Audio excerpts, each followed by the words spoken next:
Hello friends, അപ്പോൾ ബാക്കി വന്ന ചപ്പാത്തി ഉണ്ടെങ്കിൽ നമുക്കിനി കളയണ്ട. ഇതുപോലെ നീളത്തിൽ അരിഞ്ഞെടുത്താൽ അടിപൊളി ഒരു നൂഡിൽസ് റെഡിയാക്കാം.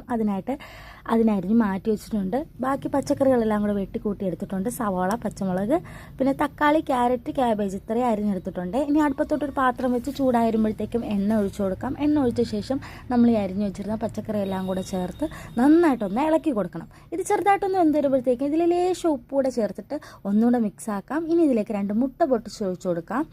ഇതൊന്ന് വെന്ത് വരുമ്പോഴത്തേക്കും നമുക്ക് അതിലേക്ക് കുറച്ച് കുരുമുളക് പൊടിയും കുറച്ച് ചിക്കൻ മസാല, കുറച്ച് മഞ്ഞൾപ്പൊടി ഇത്രയും കൂടെ ചേർത്ത് ഒന്നുകൂടെ മിക്സ് ആക്കിയ ശേഷം കുറച്ച് സോയാ സോസ് ഒഴിച്ചു കൊടുക്കാം.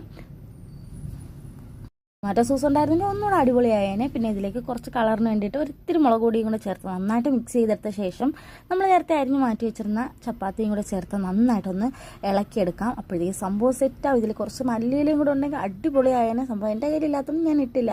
അപ്പോൾ പിള്ളേർക്കൊക്കെ നന്നായിട്ട് ഇഷ്ടമായി. അപ്പോൾ വീഡിയോ ഇഷ്ടമായി ലൈക്ക് ചെയ്യണേ.